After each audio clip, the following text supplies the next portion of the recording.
Hello दोस्तों, प्रणाम। पहला आप सभी को कैसे हो आप सब लोग। आई होप कि आप सब लोग बढ़िया होंगे। हम भी मस्त हैं। और यहाँ पे ना मेरी शुरुआत हो रही है। मुझे जुकाम बुखार और बहुत कुछ हुआ है, तो इसके लिए मैंने लिया सबसे पहले भाप और निकल गई मैं योगा क्लास के लिए। और ये मेरी मॉर्निंग ब्लॉग है।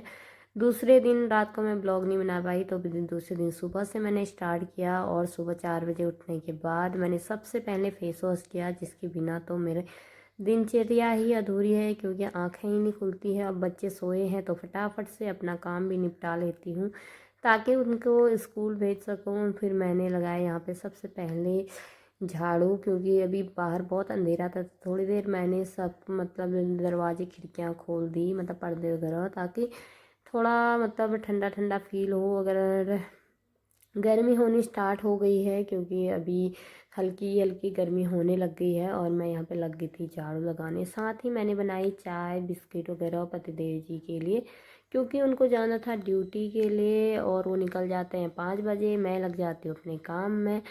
हम दोनों का काम एक ही रफ्तार में चलता है। वो ड्यूटी के लिए निकलते हैं और मैं घर के कामों के लिए रेडी हो जाती हूँ। उनको मैंने सबसे पहले से ये नमक पाकर दिए और रस वाले बिस्किट दिए, क्योंकि इनको सुबह चाय के साथ नाश्ता नहीं बनाती हूँ तो यही दे देती हूँ। फिर मैंने ये अपने लिए बनाया नींबू पानी, क्योंकि बिना मतलब मीठे का या फिर बिना किसी चीज़ को डाले मुझसे ये सादा पानी पिया ही नहीं जाता सुबह सुबह। कभी मैं लेमन, कभी हनी, कभी कुछ, तो ऐसे ही मेरा चलता है सुबह का गर्म पानी। और फिर मैंने उनको चाय दे दी। तब तक के जब तक वो तैयार व्यार होते हैं तब तक मैं चाय बना के पानी वगैरह पी के अपना झाड़ू वगैरह भी लगा लेती हूँ। तब मैं फिर मैंने पहले चाय दे दी, फिर मैंने झाड़ू लगाया पूरे घर में, क्योंकि इतना गंदा हो जाता है ना। रोज़ झाड़ू पोछा, मैं शाम को भी एक टाइम झाड़ू लगा लेती हूँ, उसके बाद भी गंदा होता है। सच बताऊँ, ये मेरे बच्चे ही है ना इतना गंदा करने वाला, या फिर कोई और आ रहा है, मुझे कुछ समझ ही नहीं आ रहा आजकल। क्योंकि ये दोनों मिलकर 10-15 मिनट में ही घर का बुरा हाल कर देते हैं। फिर मैंने लगाया पूरे घर में पोछा। पोछा लगाने में मुझे, झाड़ू और पोछा लगाने में मुझे कम से कम 1-1.5 घंटा लग जाता है। पूरे अंदर बाहर छत सीढ़ी मैं रोज़ करना पसंद करती हूँ। कभी ना किया तो अजीब सी बेचैनी, उस दिन मतलब दिन ही ख़राब चले जाता है मेरा।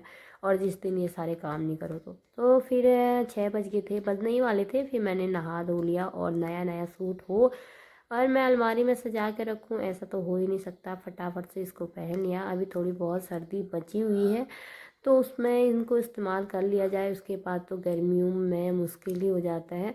और यहाँ पे मैंने ऑयल वगैरह लगाया था अपने सर में, तो मैंने बाल नहीं धोए। आज बच्चों के लिए मैं बना रही थी चटनी और पराठे, क्योंकि मेरे बच्चे सब्जी से ज़्यादा चटनी पसंद करते हैं। तो फटाफट से इनके लिए प्याज टमाटर पुदीना धनिया वगैरह डाल के चटनी और पराठे बना दिए मैंने।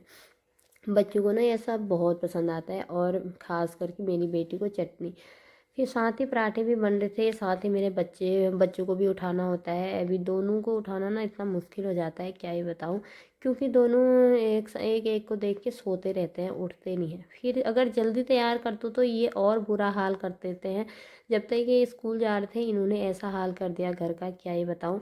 इनके जाने के बाद भी मेरा आधा घंटा सफाई में लगा। फिर दोपहर के टाइम पे मैं चली गई थी नींबू खाने, क्योंकि हम लोगों ने बनाया 10 बजे नींबू। और फिर यहाँ पे सब ने नींबू वगैरह खाया। बज गए थे 12 और फिर घर आई।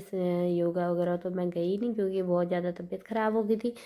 फिर शाम के टाइम पे मैंने पतिदेव जी आ गए थे, उनके लिए चाय वगैरह बनाई। फिर फटाफट से रोटियां बना ली, ताकि ये सभी लोग खा लें टाइम से। और टाइम से सोएंगे तो फिर टाइम से भी उठा जाता है। थोड़ा आजकल बच्चों के पेपर चल रहे हैं, तो कभी दिन में या कभी शाम को मुझे जब टाइम मिलता है मैं आधा आधा घंटा बिठा के थोड़ी देर पढ़ा लेती हूँ उनको। फिर इनके लिए शाम के लिए रोटी पराठे वगैरह बनाए और हम लोगों ने खाया पिया, बच्चों को भी खिलाया। फिर मैंने किचन की सफाई करी, साथ ही बर्तनों को धोया, क्योंकि इतने ज़्यादा गंदे हो जाते हैं किचन भी और बर्तन भी। साथ ही बच्चे भी खेल रहे थे। जब तक मैं खेलती रहती हूँ ना, मतलब जब तक मैं काम करती रहती हूँ तो बच्चे खेलते रहते हैं। तो अगर मैं सो जाऊं तो तभी ये सोचते हैं, जब तक पूरा घर मतलब लाइट वगैरह बंद कर दो दरवाजे वगैरह बंद करो, तब तक मेरे बच्चे सोते नहीं। तो जब तक ये खेल रहे थे मैंने अपना पूरा किचन क्लीन किया, और यहाँ पे साथ ही बर्तन वगैरह धोए, अपना फेस वॉश करना, मतलब इतना ज़्यादा काम हो जाता है ना सोने के लिए भी। पहले बर्तनों को, इतने सारे बर्तन हुए थे ना, दोपहर में अगर एक भी बर्तन मैं रख दूँ तो पता नहीं बर्तनों का पहाड़ हो जाता है। अगर एक एक बर्तन धोती रहूँ तो उस दिन अच्छे से बर्तन खाते टाइम थोड़े कम होते हैं, लेकिन जब एक भी बर्तन मैंने रख दिया, मेरा लंच बॉक्स से लेकर कुछ भी रख दिया है ना, फिर पहाड़ बन जाता है। फिर सारे बर्तनों को क्लीन किया और यहाँ पे सिंक भी क्लीन किया और मैं चल पड़ी सोने के लिए, अपने सारे काम निपटा के। ऋषभ अभी नहीं सोया था, परी सो गई थी। तो आज के लिए इतना ही, मिलते हैं नेक्स्ट ब्लॉग में। कैसा लगा मेरा मिनी ब्लॉग कमेंट करके ज़रूर